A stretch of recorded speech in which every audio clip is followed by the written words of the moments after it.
জাতি ধর্ম বর্ণ নির্বিশেষে হাজার হাজার ভক্ত সমন্বয়ে মহাসমারোহে পালিত হচ্ছে গীতা জন্ম জয়ন্তী উৎসব। নদিয়ার মায়াপুর ইস্কনে সারা বছরই ধর্মীয় অনুষ্ঠানে সমবেত হয় হাজার হাজার পুণ্যার্থী। একইভাবে বিদেশি ভক্তদের উপস্থিতিতে জমজমাট হয়ে ওঠে প্রত্যেকটি অনুষ্ঠান।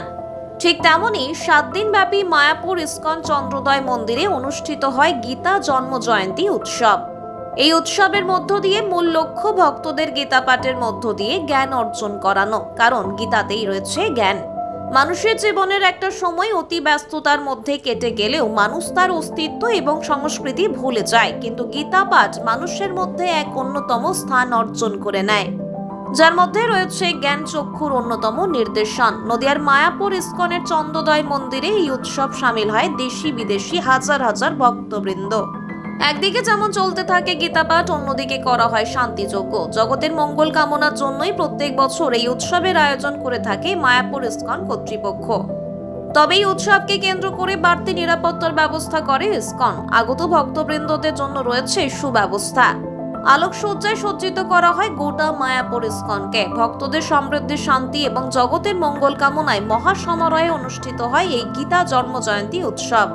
এই প্রসঙ্গে মায়াপুর ইস্কন জনসংযোগ আধিকারিক রসিক গৌরাঙ্গ দাসের কথায়, গীতা প্রত্যেকের হৃদয়ে উদ্ভাসিত করার জন্য তাদের এই অনুষ্ঠান। গীতা মহাভারতের কুরুক্ষেত্রে শ্রীকৃষ্ণের এক অন্যতম বাণী, আর সেই ঐতিহ্য মেনে পালিত করা হচ্ছে এই গীতার জন্ম জয়ন্তী উৎসব।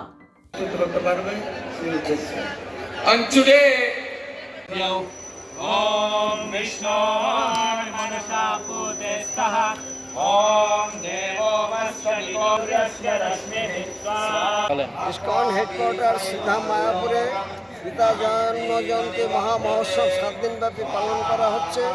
আজ তার অন্তিম দিন এবং এখানে দেশ বিদেশের 5,000 ভক্তবৃন্দ জাতি ধর্ম বর্ণ নির্বিশেষে এখানে সমবেত হয়ে সম্পূর্ণ গীতা পাঠ চলছে এবং শান্তিযজ্ঞ চলছে।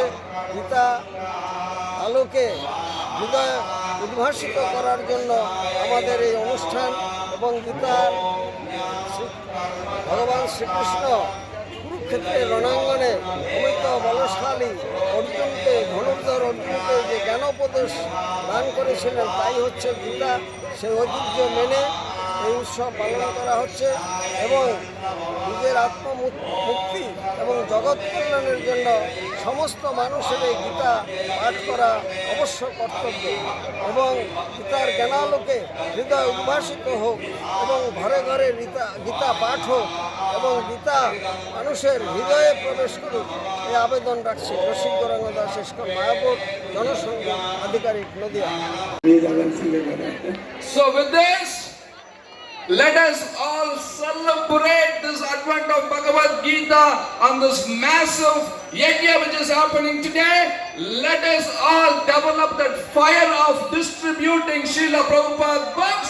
And thank you also very, very much for taking 10 Bhagavad Gita today. I am going to take 100 as an example. Maharaj put 108 for me right today. I'm just starting. তো এই যে যজ্ঞ হচ্ছে, তো এই যজ্ঞের যে আগুন জ্বলবে, প্রভু বলছেন আমরা শুধু যজ্ঞের আগুন জ্বালাবো না, আমরা গ্রন্থ বিতরণের আগুন জ্বালাবো। So thank you also very, very much. Let us participate in this Maha Yajna which is happening, and I'm very, very grateful to all the organizers here. And such festival should be grand every year. We celebrate this Maha Gita Jayanti Yajna. Srila Prabhupada Jai! Agar Premanande! আমি অত্যন্ত কৃতজ্ঞ যারা এই যজ্ঞ ব্যবস্থা করেছেন, আর প্রতি বছর উত্তরোত্তর এই যজ্ঞের বিরাট রূপ ধারণ করবে। Hare Krishna, thank you so much. Hare Krishna. তো আমি আমাদের গীতা একাডেমির পক্ষ থেকে আপনাদের সবাইকে অশেষ ধন্যবাদ জানাচ্ছি। তো আপনারা বহু সংখ্যা উপস্থিত থেকে আমাদের এই প্রচেষ্টাকে সফল করছেন। না, আমি একটা কথা চিন্তা করছেন, নামহট্টা আছে, আমরা আগামী বছর একটা পরিকল্পনা করবো। এখানে তো যারা আসবে, যারা আসবে না তারা গ্রামে গ্রামে যদি গীতা জয়ন্তী করে, প্রত্যেক গ্রামে গ্রামে ব্যবস্থা করবো। আর প্রভাত ফেরি হবে, প্রভাত ফেরি করে সবাই বসে 8টা অধ্যায় না হলো 1 অধ্যায় 2 অধ্যায় 3 অধ্যায় যেরকম রামনবমী পালন হচ্ছে, দুর্গা